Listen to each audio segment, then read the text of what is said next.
Namun malangnya, dalam keadaan saya dan rakan-rakan dalam kabinet berhempas pulas menguruskan pandemik, beberapa ahli parlimen telah menarik sokongan kepada saya. Ini menimbulkan keraguan tentang keabsahan saya sebagai Perdana Menteri dan kedudukan Kerajaan Perikatan Nasional sebagai kerajaan yang memerintah. Dalam keadaan ini, saya mempunyai dua pilihan. Menurut Perlembagaan Persekutuan, saya boleh memohon perkenan ke bawah duli Yang Maha Mulia Seri Paduka Baginda Yang di-Pertuan Agong untuk membubarkan Parlimen dan mengadakan pilihan raya atau meletak jawatan. Pilihan saya yang paling mudah ialah meletak jawatan. Jika saya mengambil keputusan ini, maka selesailah urusan saya dan terserahlah kepada kebijaksanaan ke bawah duli Yang Maha Mulia Seri Paduka Baginda Yang di-Pertuan Agong untuk memilih Perdana Menteri yang baru. Menurut Perkara 43.2 Perlembagaan Persekutuan, ke bawah duli Yang Maha Mulia Tuanku boleh melantik seorang Perdana Menteri dari kalangan ahli Dewan Rakyat yang pada hematnya mungkin mendapat kepercayaan majoriti ahli Dewan Rakyat. Saya patuh pada perlembagaan dan akan mengambil jalan yang terhormat untuk menyelesaikan kemelut politik yang sedang berlaku ini. Saya ulangi, sehingga saat ini tiada seorang pun ahli Dewan Rakyat lain yang dapat membuktikan dia mendapat sokongan majoriti ahli Dewan Rakyat untuk membolehkan ke bawah duli Yang Maha Mulia Seri Paduka Baginda Yang di-Pertuan Agong melantik Perdana Menteri yang baru. Jika saya meletak jawatan pada masa ini, saudara-saudari sekalian, bukan saya seorang saja yang berhenti untuk menjadi Perdana Menteri.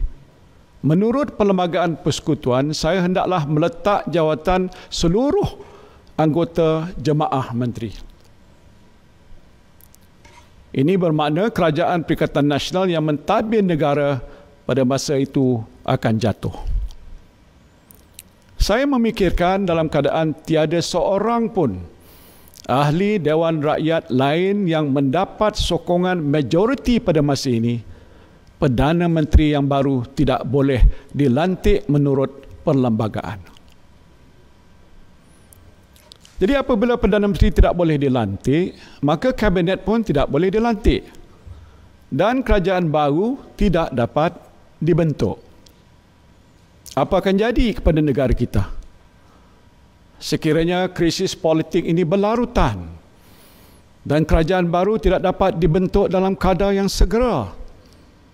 Kerajaan mana yang akan memastikan, sebagai contoh, program vaksinasi berjalan lancar mengikut jadual? Sedangkan tempoh 2 bulan akan datang adalah amat genting.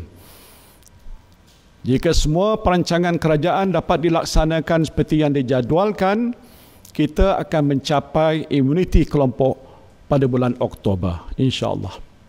Sekiranya terganggu dengan kemelut politik yang tidak berkesudahan dan kerajaan yang sah tidak dapat dibentuk, maka sasaran imuniti kelompok tidak akan dapat dicapai dan nyawa rakyat akan terus berada dalam bahaya. Justru saya telah pun merundingi rakan-rakan saya di dalam kabinet dan pimpinan parti-parti dalam Kerajaan Perikatan Nasional untuk membuat keputusan yang terbaik demi rakyat dan negara. Bukan untuk kepentingan pribadi saya ataupun rakan-rakan yang lain.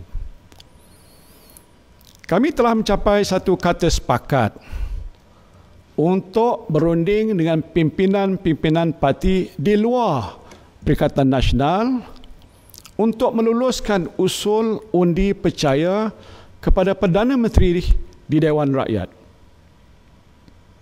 Ini akan membolehkan kerajaan yang ada pada hari ini terus berfungsi mengurus pandemik hingga tiba suatu masa yang sesuai untuk diadakan pilihan raya bagi mengembalikan semula mandat kepada rakyat. Usul undi percaya ini hanya boleh diluluskan dengan sokongan bipartisan di Dewan Rakyat.